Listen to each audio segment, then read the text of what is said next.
Hi, I'm Lily Crowther. I'm the curator of Making Histories, the new exhibition at Leamington Spa Art Gallery Museum. For this exhibition, I invited 7 contemporary ceramic artists to come in and have a look at our ceramics collection. They've all chosen objects and themes that appeal to them and that relate to their work, and each of them has made some new work in response to those objects. And the exhibition shows their new responses alongside the older objects that they've chosen. The first artist in the show is Rupert Brakspear. Rupert was originally an archaeologist by training, and the object he's chosen from our collection is a Roman mortarium. This is a type of mixing bowl, like a mortar you might have in your kitchen. They were made all over the Roman Empire at all sorts of different sites. This particular one in our collection comes from Gaul, which is now France, was made between about 50 and 85 CE. So all of the work that Rupert has made for the exhibition is inspired by the landscape around a particular area of North Warwickshire, in Manchester, where there was a big production site for mortaria in the Roman period. So the first thing Rupert's done is field walk the area and found these sherds of mortaria that were produced in Manchester.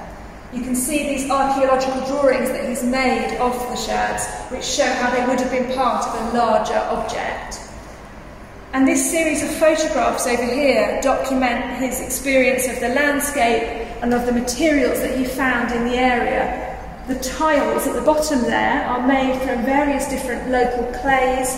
He's experimented with firing them at different temperatures and making glazes from different materials such as wood ash and granite. There's also a large granite quarry at Manchester, which is where the type of grit that was in the surface of the mortaria would have been obtained from.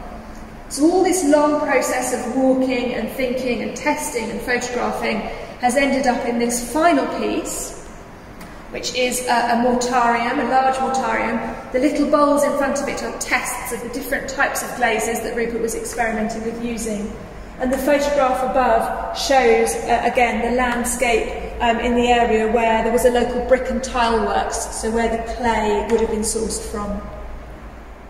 The next artist we're going to look at is Bowen. He couldn't be more of a contrast really to Rupert. This is work that's really all about speed and gesture and a kind of immediacy of the relationship with the clay.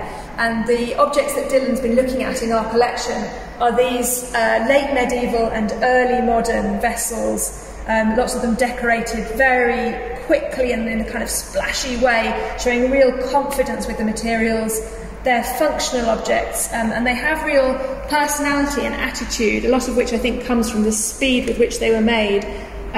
This one with the 3 little feet at the front is a pipkin. It stands above a source of heat to boil things inside. There's jugs. They're very everyday objects, and you can see they've had an interesting life. They've been bashed around, they've lost bits, but they've still got so much strength and personality, and I think that's what particularly appealed to Dylan about them. The little saucer at the back with the stripy checkerboard pattern, that spent several centuries in a mill pond in Guy's Cliff in Warwick, and it's one of my favourite objects in our collection. It's also the star of our poster.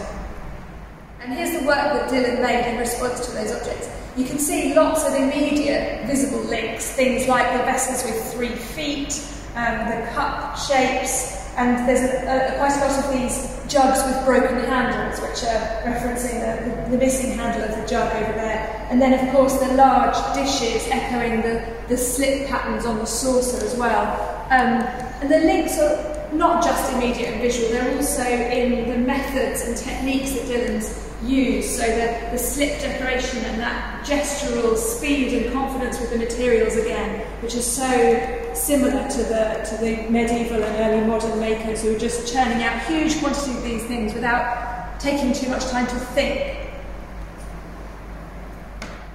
The next artist is Wallace. Rose's work until now has mostly been figures standing on bases or against backgrounds which support them, all made of ceramic, in a tradition called flat back, which has been made since about the 18th century. But Rose has moved away from that for this exhibition. She was looking at figures in photographs and the history of our building, which was a spa, and thinking about people swimming, people having physiotherapy treatments, and the figure in movement in general. So the figures she's made for this show are very much inspired by objects in our collection, such as the benches that we used in our hammam,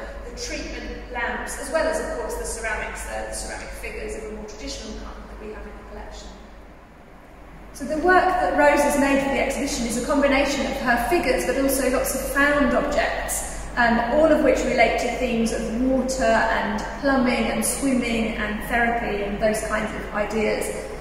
The first one is this piece, which is actually made from a swimming pool hanger. You can see at the top, here's where you would have put your jacket, your shoes going here, and then you hand it to the attendant and go off for your swim. But Rose has transformed it into a hydrotherapy pool. So here's this figure is having physiotherapy with an arrangement of slings and pulleys and weights, just like the ones that were used in the therapy pool here. And here's her therapist supporting her in the water as she's going through that process. And this piece next to it incorporates, as you can see, a pipe. And this figure is letting off steam. She's enjoying a relaxing spa day there. And this piece is a scene which will be familiar to lots of families, I think. This mother is teaching her baby to swim. You can see the rubber ring. And I particularly like that they're glazed in a sort of blue-green colour where they're under the water. And you can see their pink faces peeping up above the water. This bowl that they're in is actually an original washing up bowl in a beautiful mid-century shade of mint green. And those kinds of greens which Rose has picked up on come from the greens of 18th, 19th century Staffordshire glazes, but she's found them in her found objects as well. The next artist we're going to look at is Michelle Taylor. Michelle's work is a really interesting exploration of the emotional and personal links that we often have with inanimate objects, and how we express that in the ways we care for those objects. So things like repairing something which to someone else would be valueless but to us means a lot. And she's been looking at the traditional blue and white porcelains that a lot of us are familiar with, that relate to the kinds of things we might remember from childhood, and the ways those were traditionally repaired. So this saucer has been repaired with rivets on the back. It almost looks like it's been stitched, and that's a theme Michelle picks up as well. Her objects combine ceramics and sewing and stitching and textiles. So in these first two pieces you can see something that looks at first sight like that riveting, that traditional riveting type of repair. But what Michelle's done here is she's used a very beautiful vintage Japanese gold thread to do those repairs. That's a reference really to the kind of care and love that people invested in these objects that led them to carry out those kinds of repairs in the first place, the value that they placed on the objects.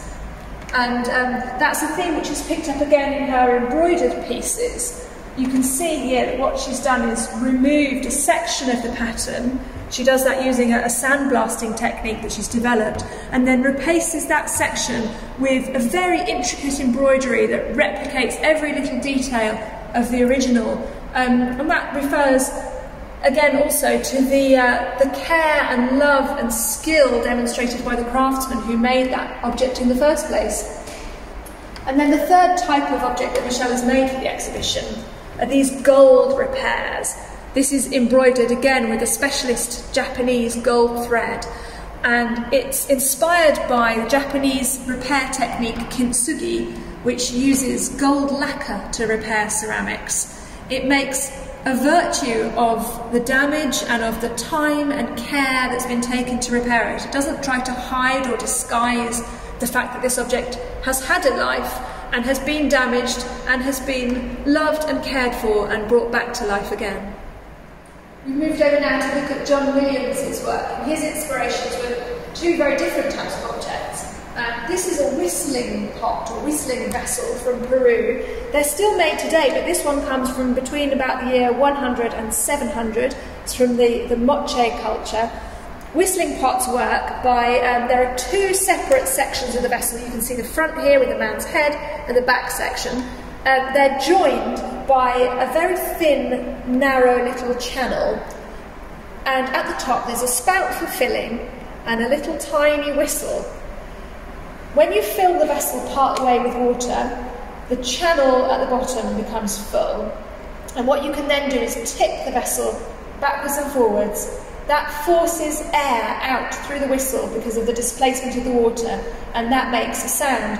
They vary a lot in sound. Some of them are like trilling birds, some of them are like wailing wolves, and they're surprisingly loud. If you look on YouTube, you can find some really good videos of people playing them.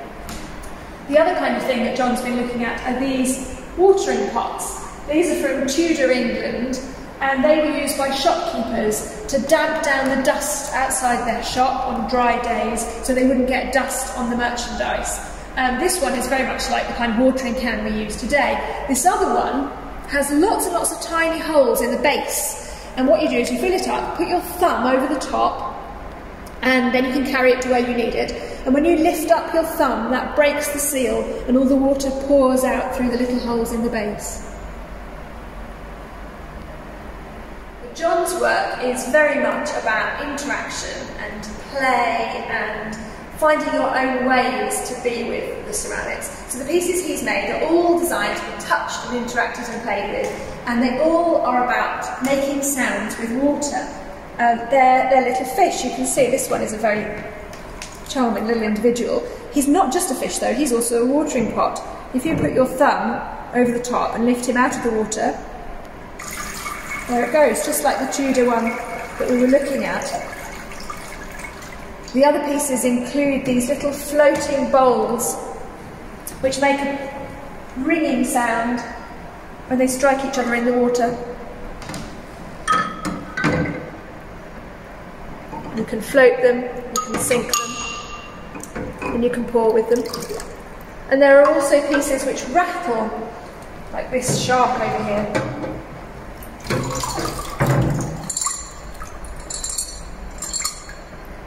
And the range of glugging and pouring and trickling sounds that they make is something which Jon is really interested in seeing, how people come up with their own ways to play and their own experiments with the objects. This next artist is Jon Wheeldon, and his work is very painterly, very much about surfaces and shapes and lines. He's been looking at quite a number of things around the museum.